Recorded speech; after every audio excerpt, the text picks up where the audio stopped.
Hey everyone, J-Rob Plays here, and today I'm putting together another video of 7 more mistakes that I made so that you guys hopefully don't have to. As you can see, even with the missteps that I've made since I didn't play the beta, and that's kind of one of my biggest regrets, is not paying late into the beta because I wasn't ready for some things or prepared on how to allocate certain resources. That is going to help as far as anybody coming behind me. You'll be able to avoid wasting resources going forward, but I've done still pretty good on my acclaim. I'm at 34 right now, and I'm almost going to get to the 35 level where I can also save up for another gold coin. And the reason why, again, people are doing the acclaim system is that you get additional drop rate chances as you go. So I just bought the last artifact drop bonus for my 3rd gold coin, which was a tall. And so now I'm just 2 away from maxing that out. Of course, I got to get to level 50 for that, but I'll be on my way to level 40. And then, of course, I'll get the mod drop bonus. This is going to be for exotic mods next with my next gold coin. And I'm still working on a couple of other bronze on the way as I'm waiting for some resources to be available for the golds, because you're going to be held up by resources on the high end, especially exotic resources. Now, the first mistake that I want to get to that's crucial, and a lot of people, the reason I put it in this video is people are going to be getting close to over time by doing a lot of the free things to getting this mythic choice in 180 pulls. And they said that you would get roughly 200 pulls over time as long as you were going to events and you were going to the rewards guide and you're following this rewards guide. As you can see, I still have 1 here. I still have, it thinks I still have 4 here, but really I only have this 1 here realistically. And then when you go back here to events and to rewards guides, I still can do reputation through the Red Sea Rift, and I still have some character quests I can complete to get pulls here. Now, you can also get pulls with your Lumia leaves, so maybe their 200 is going to be tied to some of the Lumia leaves as well being used, although I wouldn't recommend using your Lumia leaves for draws on the permanent one. I would recommend saving those for Estella or Gwen. Once you have Estella or Gwen, then you can decide if you really like them, and then you're going to go pulls for copies of them so that you can unlock their talent tree. Now, for the first one we talked about with Mythic Choice in 180, once you get around there, for me, I had an instance where it reset on me and I didn't get who I was going to get. I thought that once I hit 180 draw and I hit a draw 10 that took me over that I was going to get the mythic choice exactly. So I would still draw 1 at a time if you get close, just to make sure you don't accidentally hit this 5-star target character, and then that may be what's wiped it out for me, because I got Ning Fang and I wanted to get 10 too. So what I think you have to do, from what I see here, is you have to click on this, and then it lets you know, okay, you can select tan 2 on your next draw, then you do your draws. And I never did this. I never even went into here to figure out what's happening. I was like, why didn't I get my choice? I ended up getting just a random Ning Fang, which is fine. I mean, Ning Fang really does well when you get his draws. So the first one, he gets the side trick, which is very helpful. Second one, he'll gain invisibility for a few seconds. That's good for survivability. And this third one here, this increases the damage of the lightning strike whenever he does his clones. And it looks like he does 40% and the clones do 20%. And that's actually quite a big difference in slamming capability. So this one makes a big difference. These are going to just be kind of This last one here is okay because it does do a good chunk of damage for your clones, but they don't do a ton of damage. But I would say these first 3 are probably where it's at. So I got Ning Fang where he's at. I really don't use him that much because I have other characters I'm working on. But that's my main mistake, was not picking the person first before I started doing my draws, and I drew a 10, which took me over. And I think that also triggered the 5-star guarantee character. And I'm thinking if you triggered that at the same time, you don't get to pick. So that was one of my mistakes, is I didn't get to pick my 180 draws. Now, the next thing that I want to bring attention to is when you're doing the acclaim system, and a lot of these I think are tied to the acclaim system, you're going to need to really make sure you're rationing your resources properly. Because when I got Wolf done, I did his artifact gilding at 16, and I had to keep going because I was working on the expanse. Now, the expanse is a limited time thing. It resets every 2 weeks, I believe. And I, at this point, was working on Wolf, and I was doing Venom, and I was stuck around here, and I needed a little bit more light to get through this last 29. It's a really tough one. There's a Ogre that is a Shinka, and the Ogre will continually blast you through cover. Like, you can stand behind a wall, and it'll still blast you around the wall. The Boomers are hitting you with stuff, and there's really not a good feedback hit in this game when you get hit by the Boomer Knights, so sometimes you'll die like you're not even expecting to get hit because nothing is near you, and it was like a Boomer that tickled your toes around the corner and you died there. So I was just under light, like I was actually not at the recommended light, and that's what made it tough. Once I hit the recommended light, then I was good. And the way that I hit the recommended light is, of course, I spent all my resources into Wolf. I got a Shinka Smart Bomb, leveled up as much as I could at the time, and then I also had exotics that I was putting on for mods and using things as I progressed in the system for his mods, because this is going to be one of the only few places whenever you're looking at the rewards that offer these Mobius clusters outside of the Master Grandmaster activities. And of course there's some that you'll get for the challenge mode rewards, but those are limited. The main ones are going to be through here. Once you've extinguished all your other rewards for the week and you still haven't reset this, you're going to need to go down this stage, and then you're going to need to go down this stage. So I was actually powering up Wolf as I was going through this stage because I'd already used all of my keys. And so when I say keys, I mean keys for Master and Grandmaster activities. So I was having to put as much power as possible to try to eke out just enough to get where I could get over that light level. And when I did that, I came into Wolf's artifact, and I was just sinking points into everything. I ended up getting not only the 16, but I got the 17th slot because that put me just over the hump. And that kind of could have been a mistake depending on your situation, where you are as far as a free-to-play player or your low investment player, because there are going to be materials that are going to be rationed. And if you do that, that's one less mod that you'll be able to do on another character. That's one less guild, should I say, you'll be able to do another character. Because when I was here on Gwen and I went into her artifact, I wasn't going to be able to purchase this and this one to make it my, my 16th. I was out because you require to use artifactual clusters, and artifactual clusters are limited. They're the only going to come from the expanse. So the only way you're going to get artifactual clusters as you're going through the expanse is the same exact way that I was dealing with these. Once you get far enough, you get 3 from stage 30, so I had to complete with Wolf, and then you get some from the chest as you get one of these keys that you can take into your treasure hall. And when you go into the treasure hall, you can grab 2 of these from a chest. And the only other way that you're going to get more of these, if you go down to here, you'll notice that you can clear this under time. Now, I got pretty close just messing around to getting the 11-minute clear, but then I got killed because I think I got shot through a wall by that Ogre Shinka that I was just mentioning on that 29. I was making good time, but then it adds 30 seconds as you get killed, and that put me just over 11. So this one right now, without any more investment into Wolf, I'm sure I think I could probably even get 10, because now that I know the levels, as I get more practice going through the levels, I'll be more efficient when I use my abilities and saving my abilities for certain enemies. 9 and 7 are going to be a little tough at my light level because I'm barely enough to get there. I think you got to pretty much over level, or you got to have a character that is really powerful. Like if I took a Stella, for example, and got her up to light before the expanse reset, I can probably pretty handily get these. And then Gwen, I can probably get my 10 easily. And then we'll see how I do on the 9. That final boss is a little tough because he runs away from you and shields up on Gwen's side. And so I hurt Gwen's progress. It took me days more, like maybe 3 or 4 more days, to get Gwen to where I needed to get her to, so that I could get in there and clear the expanse side too on her side. But it's fine because I did it. It's just some people, if you make that mistake, you're not going to get your 2nd gold coin for acclaim. And again, just to reiterate, you're going to have completed the legendary difficulty campaign without dying, which is not difficult with Gwen. She's very tanky and has her survivability when built right. You're going to need to get 64,000 on power. That's the toughest one.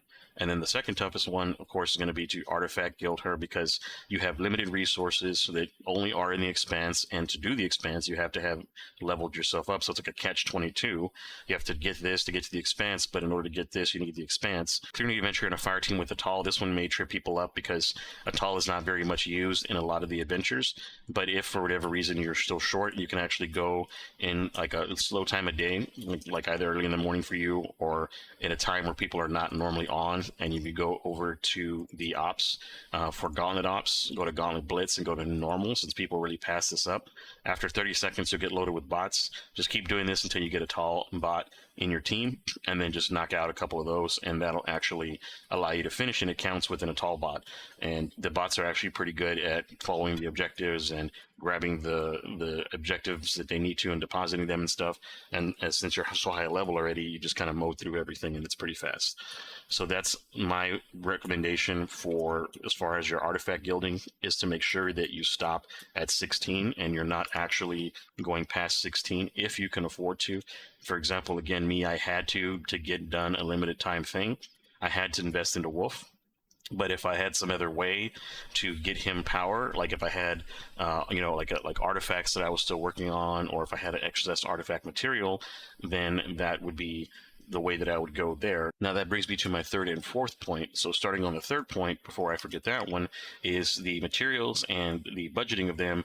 The keys are going to be a few a week, and then you can buy a few here and there when it comes to the store.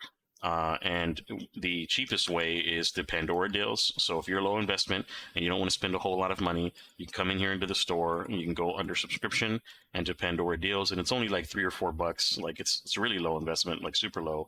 You get energy for the week, which is helpful because you can actually go out and farm certain things to help you get over the hump. But you get 2 more keys. So for your week, you'll get 4 keys. Then you can help calculate yourself. Okay, so I've got 4 keys. I'm going to go into master the first week, and I'm going to use these keys here to get these Mobius clusters and to get my exotic mods for my weapons to help me get higher power.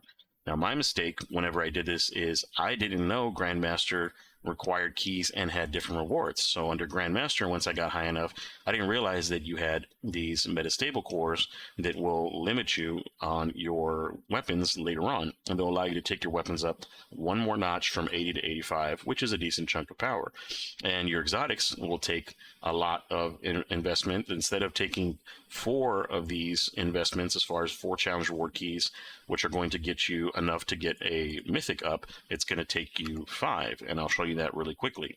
So if I go under my characters and I go under the hand cannon and you go to here to gear, it's going to be 14 of these.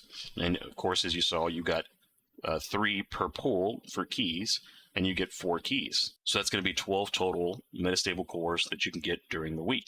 So that's going to limit you if you have not saved your keys and then spent them only on Grandmaster, like somebody who knew ahead of time would have. And I didn't know that. I spent my keys on Master because I was like, ooh, I need these, and I'm trying to get my exotic.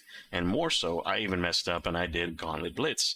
And the reason why that's a problem is because I didn't know, again, that there are specific drops when you're doing these, depending on if you're doing Blitz or Strike. So on Blitz, you get the spread and the impact exotic choice, or you just get a regular exotic choice if you get lucky, which I did, and I got a bunch of these and these.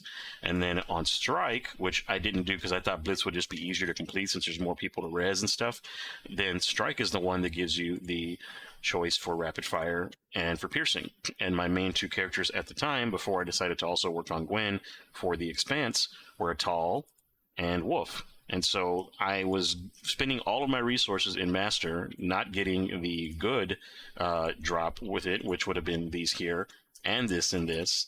And instead, I was actually spending those on the Master level and wasting on the other type of drop, Impact, which I didn't need in Spread, which I'm never going to use really because with Spread, I'm never going to use a legendary grenade launcher on Wolf because Wolf's Shinka Smart Bomb is so good, and I've put so much investment into the Shinka Smart Bomb that it's just not happening. Like, I've already spent all of this into the Shinka Smart Bomb, and I only need to, over time, just collect a couple of these through the weekly bounties will allow you to get exotic pieces, and then you'll eventually be able to buy this one and this one.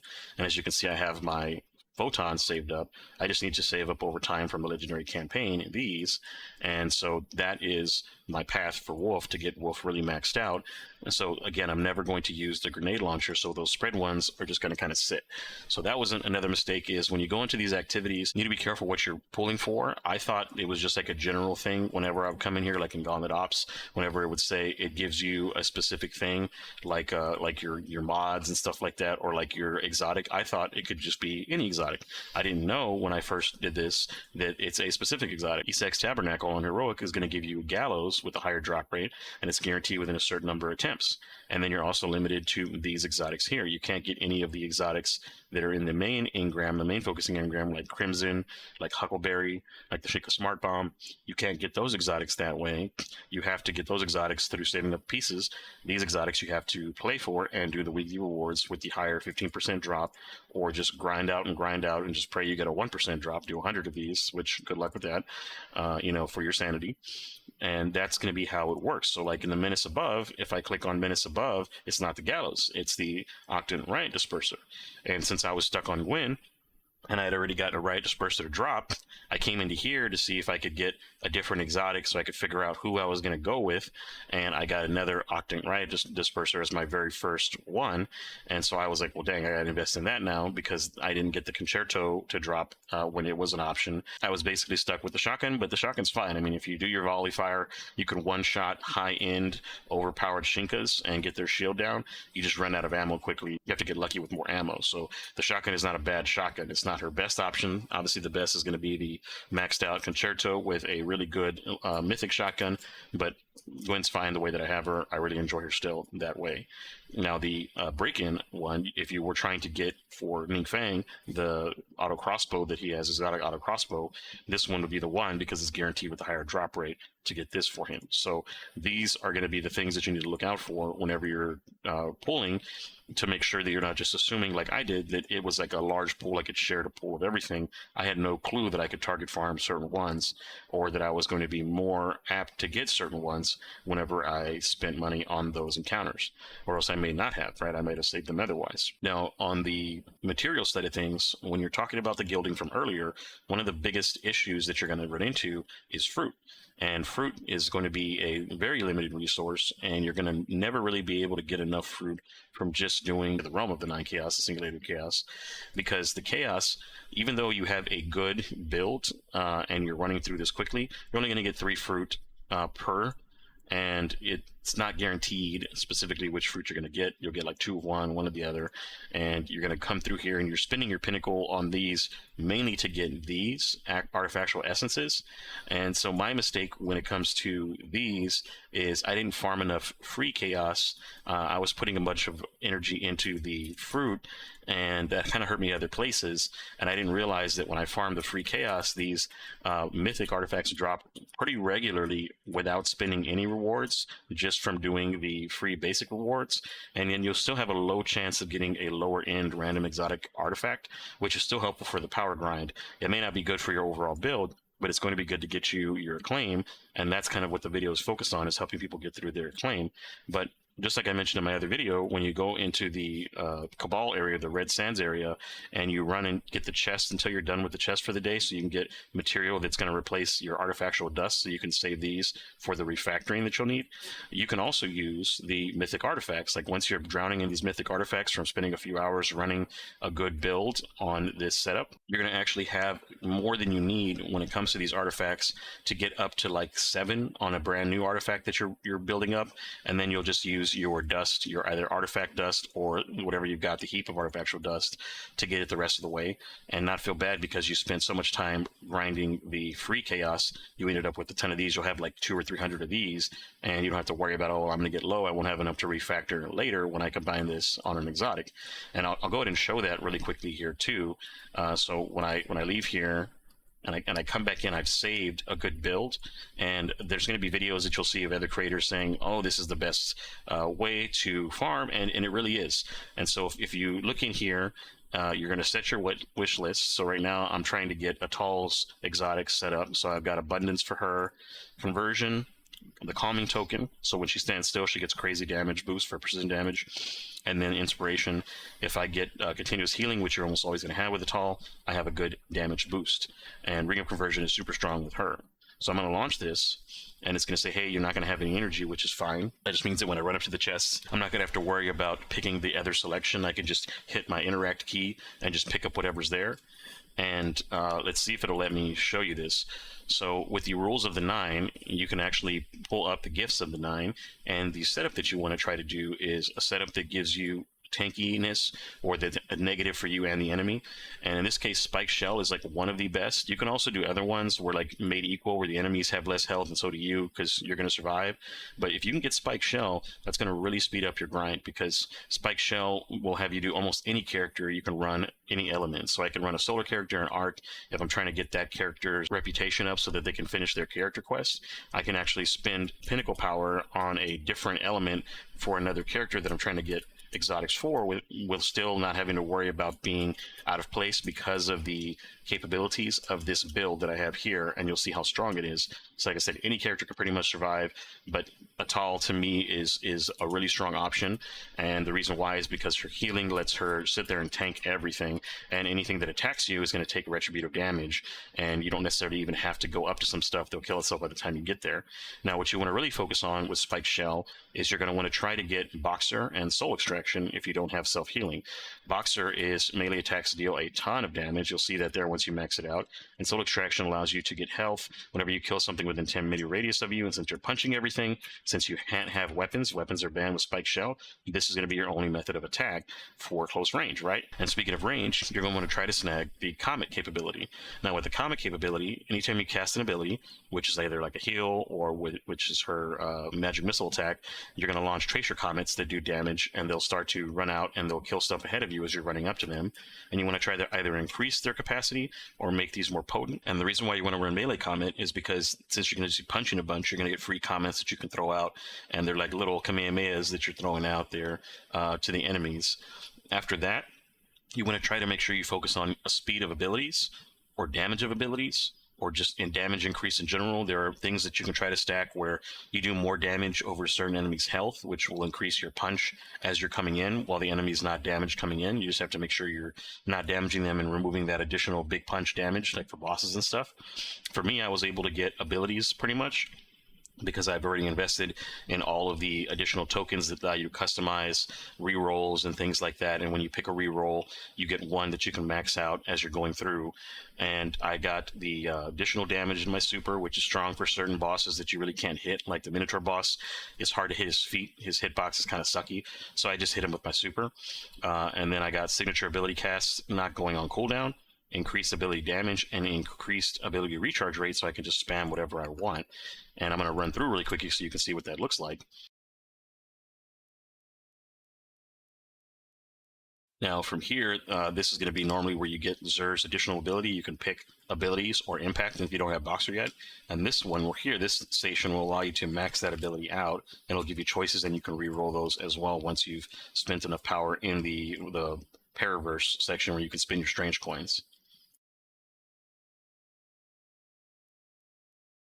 Now from here, you'll see that I'm just going to start out by just a quick magic missile. So that I have comets going out. You see the comets going out.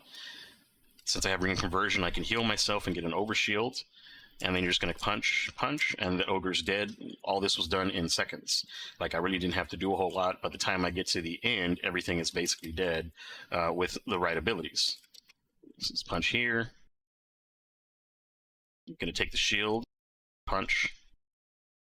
That wizard's dead. Last guy's dead.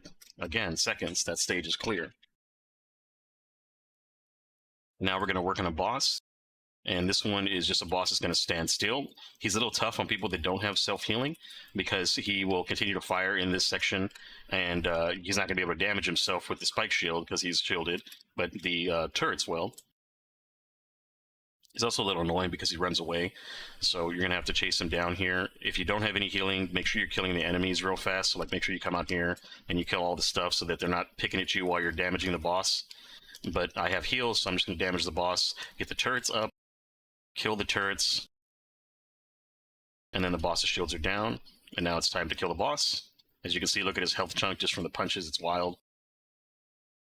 And then the comet's going out too. And that's that. Not even much of a threat. So what was that, like a whole less than 30 seconds of running around? If I didn't have to explain it to you, it would have been a little faster. And that's 3 chests. And these 3 chests have a chance to drop, of course, your exotic artifacts. They're going to get you mythic artifacts that you can actually use to power up your exotic artifacts of the same tree. There's 4 trees. And then when you're coming through here, if you spend maybe like an hour or 2 doing this, you'll probably get like 1 or 2 exotics. I know people hype it up as a lot, but I'll spend time in here and I'll get kind of bored rather quickly. And I don't get like a ton of exotics. I think I get like 1 per session of like an hour that I can maybe eke out. Maybe I can only spend like 30-45 minutes before I get a little bored, because it is like mind numbing. I mean, it's not nowhere near as bad as like the Destiny solo ops grind, for example, when you're there forever in Caldera, or if you're doing K1 over and over and over again. But it's still a little mind numbing, and it's fun when you have certain builds and you have certain characters. because if you're looking at characters, for example, you never really get to play Zhang Wei in his actual like main environment, but it's actually really fun to play this mode with him because you're already doing punches with this build. All you're doing then at that point is just activating his punch ability to fly around, and then you're punching things that you pull to you, which it really destroys them, and then those things blow up and destroy everything else. So he's actually a natural for this kind of build too. He just doesn't have self-healing, so you have to save a super for the boss that I just beat. If not, he'll kill you because you don't have any really way to heal yourself. And I don't have good artifacts on him yet, so where like I get like a shield whenever I might have my shield break or something and stuff like that. So you just have to time it. I have to make sure that if that's the boss that I save my my shield, and then that's what I'm working on. So as you can see here, the super hits really hard, but even without the super, you're going to see here in a second, my damage is wild. Just a couple of punches does just as much as my super. So that just gives you an idea about how strong Spike Shell is, especially on a heavy shank like that is getting the retributive damage, plus they're getting the super damage, and then the punches. Just ridiculous build this is. And so now going back to what I said earlier with Gwen is just to make sure I explain it properly, because this is one of the things I made the mistake on, is I really wanted to get into the expanse with her and get her tree done, since she was going to be my only void character, and she's really strong, so she would have been perfect for that, and she was. It worked out for me. Like, the investment was worth it because I got the rare materials that I need for other characters to bring them along. That's why Atal is gold now. If I hadn't done this with her, Atal would not be gold too, and I wouldn't have progressed my acclaim much further. And so again, I got this very early on in my first clear of the raid, so I already had this sitting. And then when I this week went through there and was just getting the rewards, I just went through each of the three just to do it from the beginning again, just for some practice. I didn't know yet again about that target farming. And on my second run, when I was doing the second encounter, I ended up getting the increased bonus drop for the riot disperser, and I said, well, dang, this is Gwen. I don't even have one concerto yet for her. I haven't gotten that to drop, so I haven't got anything from the store or anything like that with her, and I didn't choose that as like a bonus, a reward or anything in the beginning. And so now I have this node to get powered up, which is 1,000 power, which is going to go a long way. So I said, let me just invest into this. So I did. So I invested these two. I did these three. And I was able to get her enough power to clear the expanse using this exotic, which is a subpar choice. But the Chishingura is really good, and when I had the mistake of getting all of the impact mods that I was doing instead of getting the proper ones for Atal and for Wolf, I ended up getting mods that would max out the Chishingura, which is, if it was in reverse, I would have had to put those in the shotgun and get those that way too. So I was lucky that I accidentally did that, and it still worked out, and I actually happened to get a concerto after this. So a little frustrating, timing wise, because I would much rather have the other build set up, but running the black body on the fraternity together is still really nice, because you hold these until death, and if you're obviously the only remaining person in your fire team and you're alive, you're going to get that bonus when you're running solo. So overall, really good setup. I like it. The mods worked out where they boosted these to tier 5. The mods that I had extra worked out, they got me high enough power, and my Gwen is 67,928 right now, just like my Wolf, who is 67,416. And the reason why she's a little higher too is just because you have to get higher on a 5-star unit. So I actually had her initially higher, and then I gained some power in here a couple places. And I was just like, let me continue to put it into Gwen so she can clear her side a little quicker on the expanse. So all that to say, try to make sure that if you are taking your time and you're not having to like really burn through these like I would as a content creator, to try to get these videos out so that people have this information early, and you're just planning out your trajectory, like I mentioned in the other video of having your shopping list, really wait until you get the exotic that you want, because when you invest in something, you're kind of stuck with it. So I'm stuck now with this shotgun, and I'm not going to really have the ability to go back and get the concerto up to where it needs to be to have it take over. And I really don't even have like the best god roll shotgun to replace that. I only have this one here. I still need one that's like a double mythic perk, and it's just, and then again, I got to do mods for everything and all that, so it's a little frustrating. But that's just one thing you want to look out for if you have the ability. Try not to get sold on the fact that you have a bunch of one thing, like I did with Furies, for example. In the beginning, I had a copy of the Furies, and I was putting all my stuff into that instead of waiting, and that slowed me down. Do the same thing when it comes to the acclaim system. Just take your time and don't rush. Now, another thing that I made the mistake on is the weapon choice. and it's not here anymore for me, but there used to be a 14-day weapon choice reward that you could get, and then you wouldn't have to pay anything, but if you wanted to use it, you would pay like a few dollars and you could pick a weapon. Well, I was trying to get Tantu maxed out, and that got derailed by the fact that I didn't get Tantu as my mythic choice at 180, right? So I chose Borealis in preparation for that, and now I have Borealis, and I had to spend extra here and there to make up for it for Atal, because Crimson is one of those choices. I already had one copy of Crimson, and I did not yet get the second copy of Crimson. So for Atal, I had to spend all of my exotic part resources so that I could purchase and spend more money than what I would have, or more parts than what I would have. I had, because again, just to make sure everybody knows what I'm talking about, when you go into your inventory, these exotic weapon parameters, you actually get a choice of engrams for 30. Or you have to spend 60, and you have to accumulate these from many different places. So when you come in here, you get them from the bounty system, which is what I was mentioning here. You also get them from the legendary campaign. The timed rewards allow you to get them here from the golden chests, and you can do that through all of the weekly ones that reset every so often. So right now the reset for me is 4 days, so that'll be the next actual weekly reset, and I'll be able to get more of those too that way. And then you have to dismantle exotics, which who's really going to do that? That would be dumb. So the really limitation that you're going to have is time to wait for those to reset if you get a little impatient and pick the wrong choice. So I didn't plan that out as well as I should have. I got a little antsy, and I wanted Tantu to have an exotic, and I didn't know that Tantu actually is doing more damage with the mythic weapons combination of 2 mythic weapons.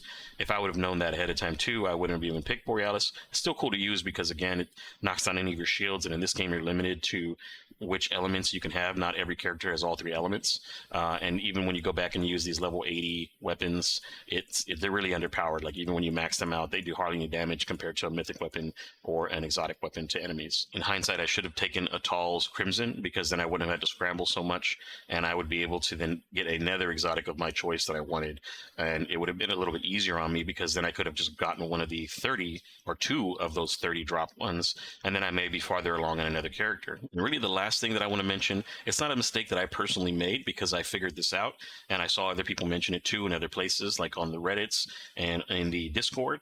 But when you're doing an investment into the game and you're pulling for certain characters like Estella, let's say you get really hyped, you like how she looks, she's beautiful, her outfit looks great, she's got a cool story, right? Like, those are the things that people are saying about her that are hyping her. She does a ton of damage, really easy to use for the most part, and easy to build. She doesn't have a lot of specific needs. As long as you get certain artifacts, even the regular ones, not exotic ones, she puts out a lot of damage. Then you're going to want to make sure you're buying pulls. Some people are going to come into the silver shop and look for ways to get pulls there, or they're going to come into the Lumia Leaf shop and they're going to try to spend Lumia Leaves that they've spent otherwise silver to get, and they're going to use them to buy the limited edition charms so that you get the pulls. If you go into the pool itself, you can actually spend straight silver to go and draw. So when you go to draw, I can't hit it here because I'm not out of them. When you're out of them, it'll say, do you want to replace with Lumia Leaves or do you want to replace with silver? And it's like $2 or $3 worth of silver to pull, and that's if you get the silver bonus. But the silver itself, you're looking at and saying, okay, well, I'm going to waste it on pulls, and then I'm going to be out of silver. I'm not going to be able to get all these other things in the store that could help my grind, right? Now, for me as a content creator, I can have silver no problem because it's a write-off, right? For somebody who's just playing the game for fun, free to play, you're probably not going to put too much money into this. You may only want to buy one bundle. You may only come down here and say, oh, I need this little bit of material to get me done this week, and that's going to put me way ahead. And so, like, when you're looking at the journey bundles, like, these 3 are invaluable, getting these 3 essence here. And these 3 are going to help you with your signature abilities. They're going to help you get through more power. Keys are going to help you get more resources. These photons are really rare. You can actually guarantee these instead of only trying to get a few percentage drop on these. It's hard to get these to actual drop. You can buy fruits. If you're really struggling with fruits, you can buy fruits. And so these are going to be great ways to get the items that you need, but even better ways to get draws. So as you'll notice here, this one has 10 charms for the standard draw. This one here has 5 for the limited, 10 for the limited, 10 here for the limited. So instead of spending like $3 a piece, you can come here and you can spend like $10 and you can get those and you get your bonus. You would be getting 1,200 silver because your first purchase is double. So you get 1,200 silver for $10. And then you'll be able to come over here and you'll be able to buy these at a discount. And when you first come in here, they're discounted with coupons, so it would actually only be $7.99. And for that $7.99, you'll be able to level up one of your exotics. You'll be able to get your 10 pulls. and that'll satisfy that need to get those additional pulls for you to try to get that Estella if you're close. And you also could have been in a situation where you were pulling for Gwen before Estella dropped, and you were sharing the same pity draw. So after so many draws, you're guaranteed an Estella. Well, the same draw system is for Gwen and Estella. So let's say you only had 20 left for Gwen, you were pulling for Gwen, and you come in here and you only have 20 left for Estella. Well, you can go and spend those 1,200 silver on a couple of bundles, and then from there, boom, now you have your Estella, and you can start playing the game in the way that you want. So I do recommend that if you're going to spend any money, before you invest in anything else, pay attention to what these bundles offer. You can grab ones with the coupons first so that the next one is cheaper.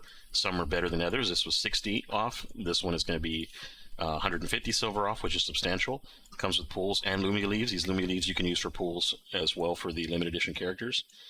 And then, of course, you're getting resources that you're going to need that hold you up so that you can continue on your progress and try to keep up with everybody else. Of course, again, you don't have to whale out. Like, I'm like halfway to whaling out at this point. But again, my difference here is that this money that I spent is as a content creator for Destiny Rising. So it is a tax write-off. So I would have spent that money in taxes anyways. Might as well get some progress in the game so that I can help you guys out. And that was my kind of rationale behind spending the additional money in this game. It's really fun. It's actually rewarding. It rewards your time. It actually really rewards your purchases, unlike Bungie, where I actually dropped way more money on Destiny 2 on the collector's edition, because this time around it was a brand new saga and I'm a content creator for Destiny, also a tax write-off, but I wanted to support them. So I got the collector's edition, I got the cool statue, and I got the kit, and I've kept that enclosed just in case it ever becomes a collectible item one day. But I spent way more money on Destiny 2 and I got way less back. I got endless grind, right? I got all the headaches, all the stress, all that trouble with the power grind from 400 to 450. With Destiny Rising, I've spent a fraction of that, and I've got nothing but enjoyment out of the game for the most part. The only thing that's frustrating to people in this game is that they want to play it more, which is crazy, right? Like when you consider and you're looking at a game and you're like, people are like, what's wrong with this gacha model as a Destiny player? Why can't I play this game? I'm running out of pinnacle power. I can only do like 2 hours worth of stuff a day that I want to do. I can't just endlessly grind grandmasters. I can't just endlessly grind legendary campaign for materials and stuff. And while you can do that stuff, and they did make a small change where there's like a 1% chance, like are you going to really put like hundreds of hours into grinding for 1% rewards when you could just like chill and play a different game for a bit, or go back and grind a little Destiny 2 and then come back to this game in the morning the next day or in the afternoon whenever yours resets, and then run through your pinnacle power again and do those things enjoyably and get rewards for them. So this is a good game for people who only have so many hours, because you're already going to like spend all your pinnacle power and then you run out of time and you got to get to work, or you got to do certain things with your family, whatever your engagements are, your requirements are for the week. And those, of course, with responsibilities are going to have a really fulfilling time, because they're not going to be starving for pinnacle power, and they're not going to be having the same struggle that a lot of people have, where they're like, hey, I want to keep playing this and there's not a lot I can do. You know, with the casual mode, even though it is a step up from Destiny 2, since Destiny 2 has like none of this stuff anymore, you're still limited on these cool side activities. Fishing has a limitation on bait that you pay each week. The Shadow Sheeper duels you can only do within a certain time period. And of course, you have to have the right cards. Like right now, I'm struggling against cards that I need to get to beat players to get. So I'm going to catch 22. I got to win matches against cards that, I need to get to beat those players, and they have those cards and I don't, and I get outdrawn quite a bit. So I'm winning like half of my games instead of most of my games, like I probably should be, just because I don't have the card they have. Sparrow Racing is fantastic. It's a lot of fun. There's only 2 tracks right now. I wish it was more tracks, but again, this one is limited too. And the reason why you want to do these is because you come into here and you get these mythic weapon parameters just for playing. Even if you win or lose, you get some. And then on the Sparrow Racing, if you get at least like 3rd place, you get the maximum weapon parameters. And then every week, you gather those up, and then you go and you make engrams out of them. You just go into your inventory and you find your weapon parameters wherever they're at. You turn them into these engrams here, and then you go to Bazinet in the Bazaar, and you start rolling for mythic weapons. You pick the exact weapon you want, and that's how you end up in this game getting the god. So in the end, those are going to be my little bits of advice for people coming up when you're working on the acclaim system. You know, how to pace yourself, how to allocate your resources, little pitfalls you want to try to make sure you don't do, and especially when it comes to anything monetarily, you want to make sure you don't make a money mistake. Like, I was crushed whenever I went into the draw, and I was here looking at this 180, and I was 3 away, and I was like, yeah, I'm going to get the choice, and then I hit the button, and I'm waiting for this screen, essentially, to pop up saying, which one do you want? And then I got Ning Feng, and I was like, what? And then it reset, and I was like, wait a second, I thought I was going to get my target 5-star that was guaranteed in like 3 or 4 rolls, and then also this, I thought I was going to get 2 crystals. but I didn't. I only got the one because getting this one ended up resetting this one, and or vice versa. I don't know how that worked, and I didn't get my choice because I didn't choose ahead of time which one that I wanted. So just keep that in mind. If this is a thing and you come in here and you select that, and then you pull, and that gives you the one you want, you know, hopefully then just, you know, leave me a like and a sub, right? To save you the hassle of what I went through. But other than that, thanks very much, guys, for watching the end of the video. I'll have more Destiny Rising content coming soon with the new raid, and I got a bunch of footage that I've recorded that I want to get out, so there'll be some extra Destiny Rising story videos and stuff coming out as well that are not necessarily as informative as this one, but there's extra content for you to watch if you're bored and you want to check out some of the stuff that you don't have yet. Thanks very much for watching again. I'll see you guys in the next one.